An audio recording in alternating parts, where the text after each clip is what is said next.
Pessoal, sejam bem-vindos a mais um vídeo do Floyd Brasil. Eu sou Leonardo Fraga e hoje nós vamos falar da maior lenda urbana do Pink Floyd, que é o Dark Side of the Rainbow. Se você não conhece ou se você conhece, espero que vocês gostem do vídeo. Aqui a ideia é tentar trazer mais ou menos o que é essa história, de onde ela surgiu e tecer alguns comentários sem me alongar demais. Então deixa o seu like, se inscreve no Floyd Brasil para receber todas as novidades de materiais do canal. Clica no sininho para receber, né, essas novidades e não deixa de deixar os seus comentários. O que você quer saber sobre o Pink Floyd? Se vocês tiverem alguma dúvida, eu sempre estou à disposição para responder vocês. Tá bom, gente? E aproveitar para convidar vocês a conhecerem meu trabalho como músico. Eu já tenho 5 álbuns lançados. Estou aí lançando material desde 2020. Esse ano teve o lançamento do Espaços Vazios, meu último álbum. Estou em pré-produção para o meu 6º álbum.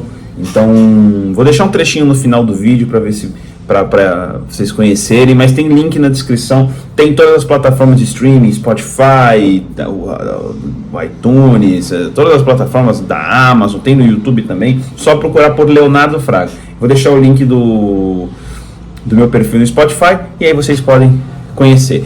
E em breve eu estou preparando um material, uma playlist para vocês do Pink Floyd, uma coisa para a gente ter uma interação aí, para a gente montar uma listinha de faixas até onde eu posso trazer curiosidades para vocês. Tá bom, gente? Vamos lá, sem mais delongas, o que é o Dark Side of the Rainbow? A famosa sincronização, suposta sincronização entre o Dark Side of the Moon do Pink Floyd e o filme Mágico de Oz. Para você que caiu de paraquedas, não sabe que história é essa, primeiro vamos falar que filme é esse. Esse provavelmente você conhece, o Mágico de Oz de 1939, dirigido pelo Victor Fleming. É um marco da MGM, um dos maiores filmes de todos os tempos, assim, da história do cinema. Foi lançado em 1939, ele arrecadou, acho que no box office, mais ou menos quase 30 milhões de dólares, uma coisa assim. Foi um sucesso icônico do cinema, né? Tem a história dos sapatinhos da Dorothy vermelho, que é um dos itens de cinema mais importantes. Ele é com certeza um dos filmes mais icônicos do seu tempo e da história do cinema. E surgiu uma história que supostamente o Pink Floyd, quando gravou o Dark Side of the Moon, e eu vou até aproveitar para entrar um pouco na história das gravações, para vocês entenderem a loucura que é isso, já adiantando um pouco do que eu acho, do que eu não dizer que é 100% de certeza, é 99%. E aí a gente tentar entender que é basicamente assim, o Pink Floyd teria gravado Dark Side of the Moon para sincronizar com o Mágico de Oz. Obviamente isso tem muita relação com as pessoas que acham que o Pink Floyd é sobre misticismo, psicodelia, espaço sideral, e talvez porque o nome Dark Side of the Moon dá essa impressão. Bom, quando que surgiu essa história? Porque isso não surge com o lançamento do álbum, né? Até porque o home video ele é muito posterior ao lançamento do álbum, né? O home video se populariza mais ali nos anos 80, no meio pro final dos anos 70 é que o home video começa a chegar mesmo às casas com força, mas nos anos 80 em que ele cresce, até que nos anos 90 os discos, né, tanto o Laserdisc quanto depois o DVD vem suplantando, mas ali os anos 80 era do home video. Do home video como a gente entende, principalmente VHS, né, porque tinha como passar filme em casa, mas não é como é hoje, né?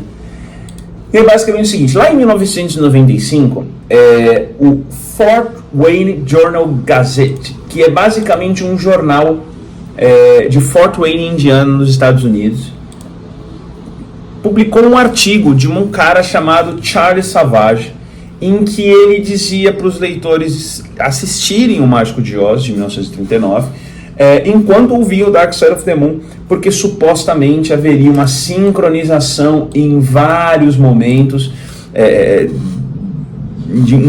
seja com faixa e filme, onde algo acontece na música que reflete no filme.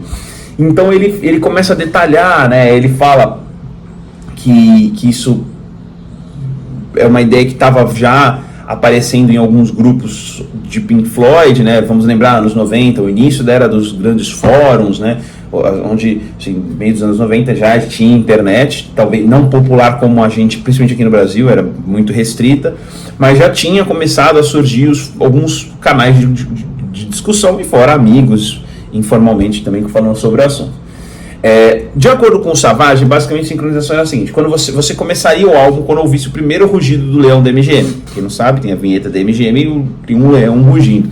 E ele fala assim, ó, citando o que ele diz no texto: o resultado é surpreendente, é como se o filme fosse um longo videoclipe de arte para o álbum. As letras e os títulos das músicas correspondem à ação e ao enredo. A música aumenta e diminui com os movimentos do personagem. Espere ver coincidências firmes o suficiente para fazer você se perguntar se tudo foi planejado. É curioso porque o filme do Mágico de Oz, ele não fala sobre os maiores medos da humanidade, que é o tema dos medos de você, do ser humano, né, de ficar louco, de relação ao dinheiro, do tempo, de envelhecer, a morte. Não é sobre isso o Mágico de Oz. E eu nem vou entrar nesses pormenores porque, sinceramente, eu não sou a pessoa certa para falar sobre o que é o Mágico de Oz. Mas isso começou a se popularizar. Em 97, o DJ George Taylor Morris discutiu isso numa rádio em Boston. Em 2000, a Turner Classic Movies exibiu o Mágico de Oz com opção para sincronizar o álbum usando o canal de áudio SAP, né? Isso começou a se popularizar na internet, assim, no início dos anos 2000, de uma maneira avassaladora, com as pessoas dizendo, não, porque o Pink Floyd realmente fez isso de propósito e tudo mais. Aqui eu vou pegar da matéria da Gold Money Mag, um site aqui que dá o passo a passo. E é importante dizer que há um problema nesse debate, que é o seguinte: eu vou chegar, mas eu quero adiantar. Por exemplo, a maior parte das descrições falam sobre usar CD. Lembrando, em 95, quando saiu essa matéria, já tinha saído o primeiro grande remix do Pink Floyd, do Dark Side of the Moon, de 93, os 20 anos do Dark Side of the Moon. Toda a discografia já tinha sido relançada em CD, a gente já tinha tido inclusive um box do Pink Floyd, o Shine On, lá de 91.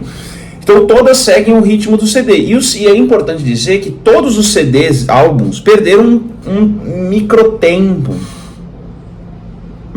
em alguns detalhes, na virada de um lado para o outro do LP. Por quê? Os LPs tinham um lado e o outro, o CD não tinha. Então, inclusive, por exemplo, The Pros and Cons, que é o primeiro álbum solo do Roger Waters, teve uma mudança no tempo e ele precisou ser ajustado para que ele encaixasse no tempo certo. Porque, para quem não sabe, o The Pros and Cons, os nomes da música correspondem a um horário e o álbum, ele é tudo certinho nos tempos. Então, já é um pouco furado, já que o álbum foi gravado na era do LP. Mas vamos lá. Você coloca o Dark Side of the Moon no seu CD player, no seu computador e tudo mais, e aperta play. E assim, diz aqui a matéria: assim que começar a tocar, você pressione pausa, em seguida pressione o retrocesso de faixa para ficar no começo. Ou seja, você tem que deixar no início do álbum. Aí você coloca o seu CD, o seu sistema de CD, o seu som, para repetir o álbum. Ou seja, quando terminar ele já começa do zero. Aí você coloca o filme do Mágico de Oz. E aí você bota em reproduzir filme. Aí espera o leão da MGM aparecer. Assim que ele rugir pela terceira vez, ou seja, é diferente do que o Savage disse. Ou seja, é importante dizer, tem gente que disse que era no primeiro rugido e tem gente que disse no terceiro. Já começa... Você aperta o play do CD, pressiona o mudo ou diminui o volume da TV para você escutar mais o álbum. E aí, conforme o álbum e o filme são sincronizados, de acordo com, por exemplo, um outro site aqui, o U-Haul, quando você ouvir o crédito produzido por Mary Leroy, o crédito deve estar desaparecendo em meio à transição de Speak to Me para Brief.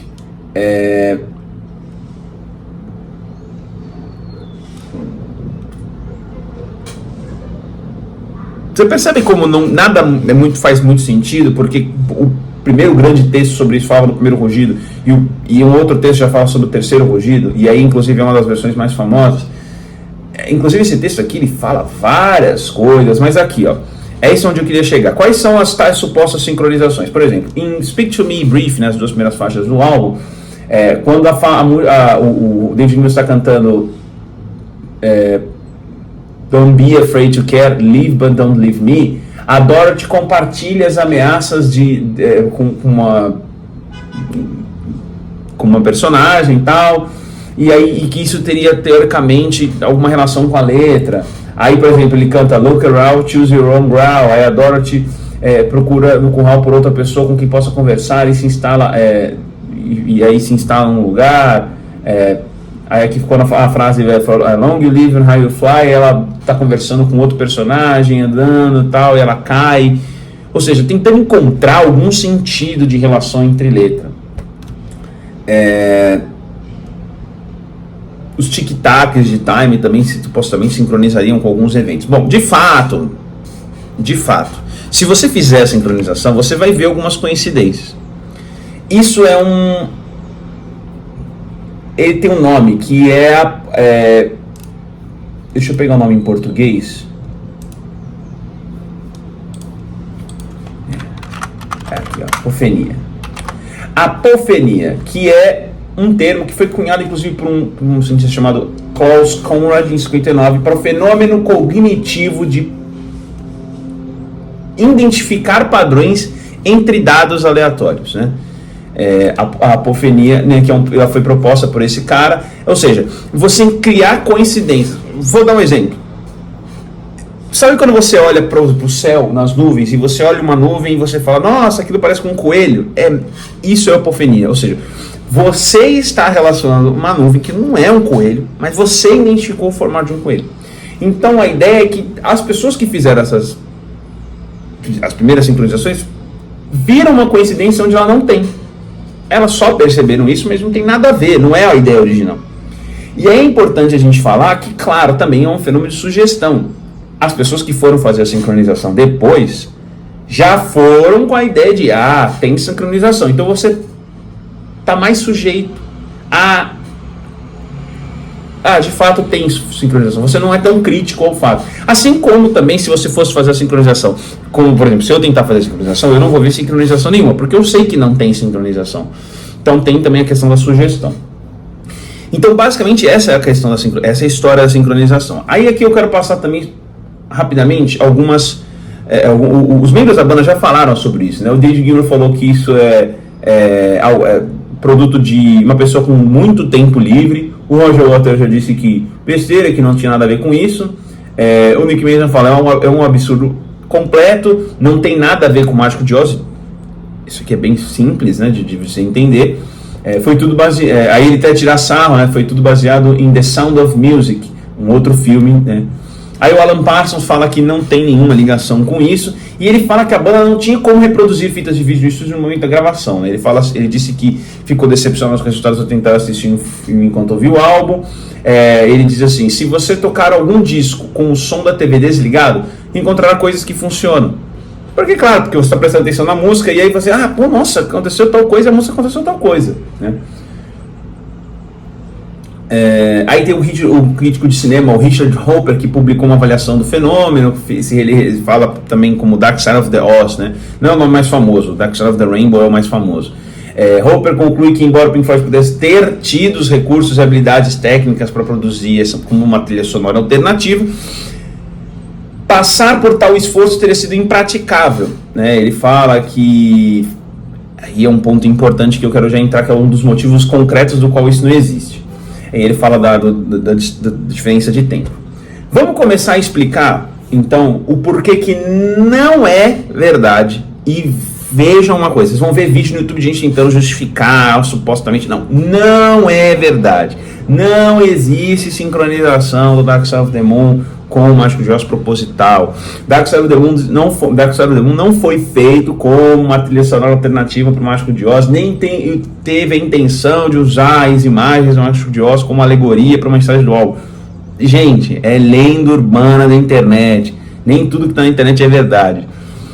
Por alguns motivos. Primeiro, a questão do tempo. Isso é uma coisa que não faz nenhum sentido, porque isso aqui é até engraçado, porque assim, o Mágico de Oz é um filme que tem 101 minutos. Isso dá 1h41, né? Mais ou menos.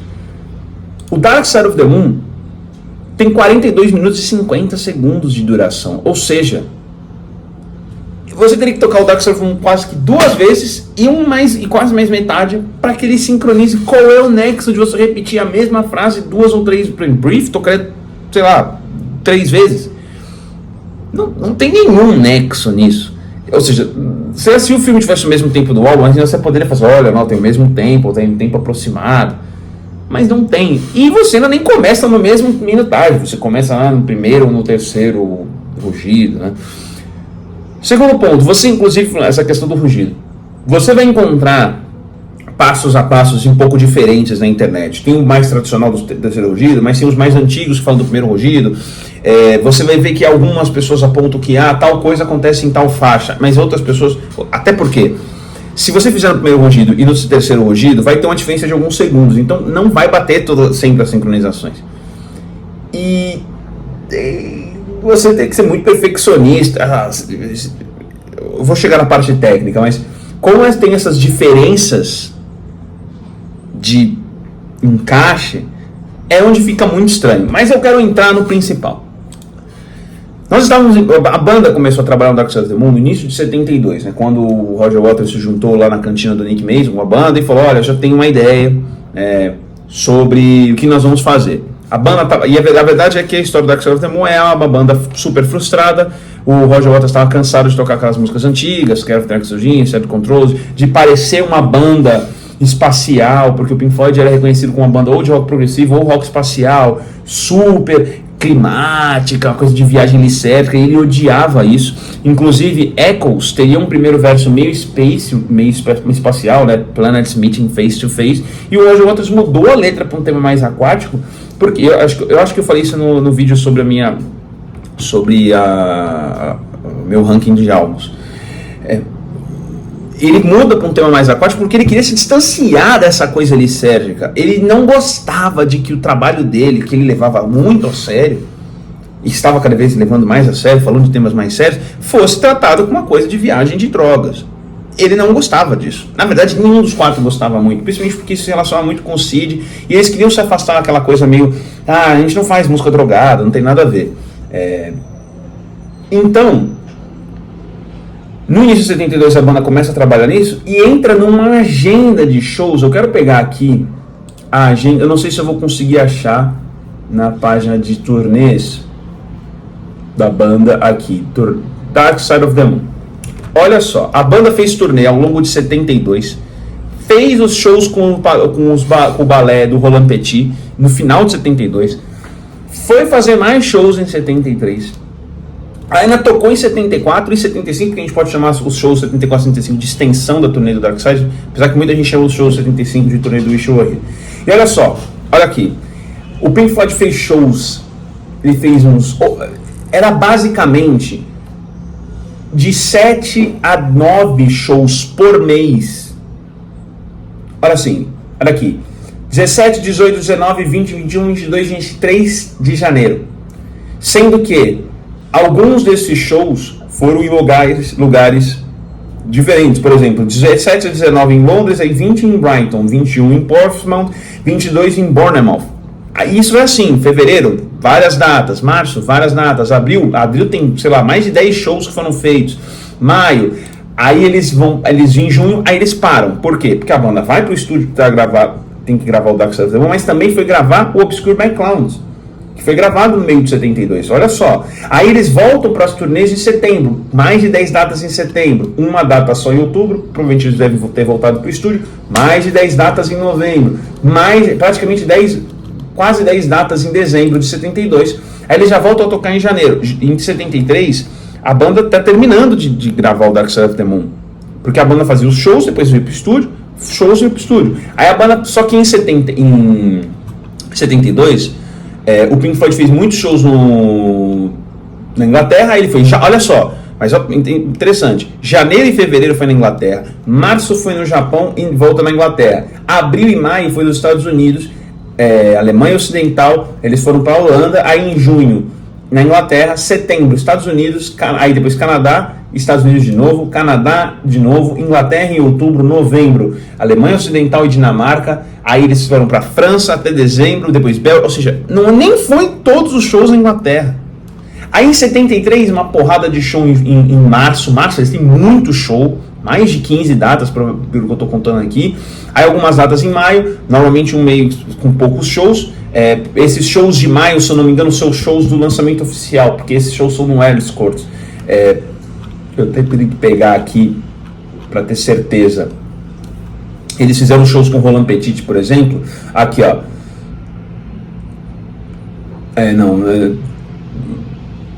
Aqui eu não sei qual. Eu tô tentando pegar a data só para não falar bobagem. O Dark Side of the Moon foi lançado em março de 73, então já foi um pouco antes. A banda estava fazendo shows e aqui, ó. A banda vai fazer shows ali ainda até junho de 73. Aí ela faz 2 shows em outubro e 2 shows em novembro, para fechar o ano de 73 de shows. Gente, é muita coisa, é uma porrada de show. Fora que, como eu falei, a banda teria que ter um VHS para botar o filme e vamos encaixar os... Gente, para gravar os efeitos de relógio, o Alan Parsons teve que fazer fita passar pela sala inteira. Gente, o processo de gravação do Dark Side of the Moon é muito doido. Muita gente na era da internet, principalmente nos últimos anos, fica, mas como não dá para fazer? Principalmente porque hoje você vai no computador, edita a faixa, encaixa bonitinho, acabou. Sincronizar é uma beleza. Você só arrasta um negocinho com o mouse e acabou. Eu, para sincronizar áudio aqui, quando eu preciso sincronizar áudio, essas coisas, é uma beleza. Mas aquele tempo era fita magnética. E dependendo de como você faz, você pode estragar, você tem que gravar tudo de novo. Então não é um processo tão simples assim. Então, como eu falei, tempo no... O álbum era bem mais curto que o filme. Tempo, de fato, eles não tinham tempo para... Eles não ficaram um ano no estúdio, sei lá, como foi o Animals, que eles foram só pro estúdio gravar, ou The Wall, que foi quase um ano de gravação. Mais de um ano de gravação. Não, o Dark Side of the Moon foi meio uma turnê caótica, cheio de coisa acontecendo. Lembrando que os primeiros shows da banda, o show no The Dome, em Brighton, é o show que... Eles não conseguem tocar o show inteiro, porque mandem as fitas dão errado, então a banda fica frustrada, aí eles ficam fazendo mais shows ali, até voltar pro Rainbow em fevereiro, onde é realmente a abertura definitiva da turnê. Assim, gente, nós estamos falando de 2012, 2005, nós estamos falando de 1972, 73. Então o Dark Side of the Rainbow é uma grande lenda urbana. E aqui eu queria entrar numa questão que eu até falei nos shorts, que é... Gente, o Dark Side of the Moon é um álbum sério. Ele fala sobre coisas que todos nós sentimos: o medo de morrer, o medo de envelhecer, de perder tempo, de ficar enlouquecido, das nossas relações de empatia com as pessoas, como fala ali em Us and Them, os nossos problemas com dinheiro. Todo mundo tem isso. E dizer que um trabalho tão bonito como esse, Dark Side of the Moon, é um álbum maravilhoso, ele é uma trilha sonora alternativa para um filme como o Mágico de Oz, por mais que seja um grande filme, é diminuir o tamanho do Dark Side of the Moon, da sua importância para a música, seja em inovações técnicas, seja no conteúdo das letras. Então, eu mesmo me incomodo muito quando eu vejo gente postando sobre isso, porque é gente que ou não gosta da banda, ou simplesmente trata porque é hype. Então, não caiam nessa bobagem. Assim, tenham curiosidade, se vocês quiserem tentar fazer, podem fazer, mas saibam, não foi de propósito.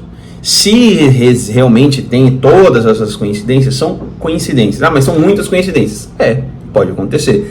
Porque percebam que a banda estava lotada de show, não era uma banda famosa. O Pink Floyd não era uma banda como era nos anos 80, para fazer uma turnê gigantesca, tem toda uma equipe para levar gente. Não, era uma banda de médio padrão, assim, era uma banda famosa, mas não tão famosa. O Pink Floyd não tinha sido número 1, de fato, em nenhum momento nos Estados Unidos, não tinha sido número 1 nos Estados Unidos, não tinha bombado.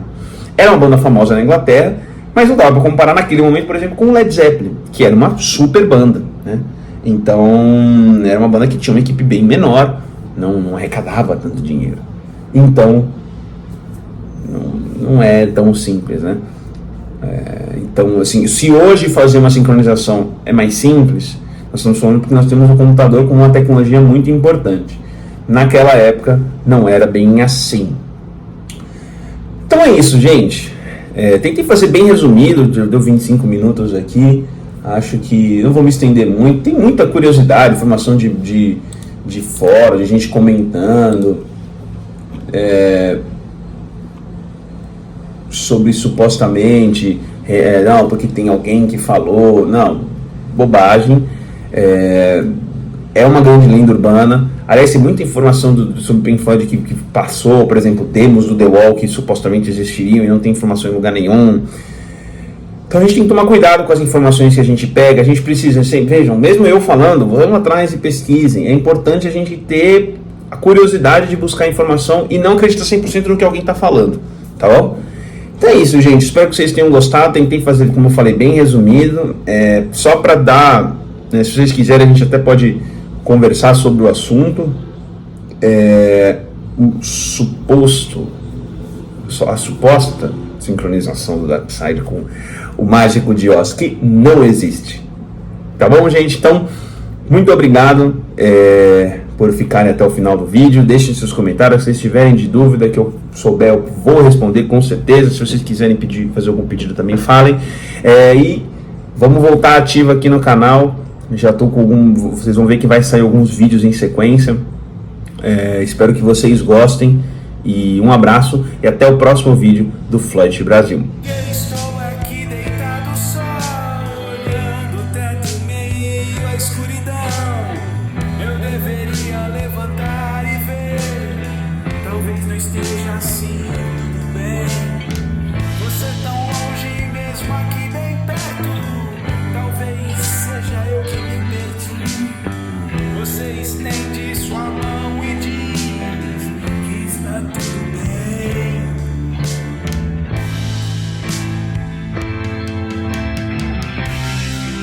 Porque me sinto assim, mesmo com você perto.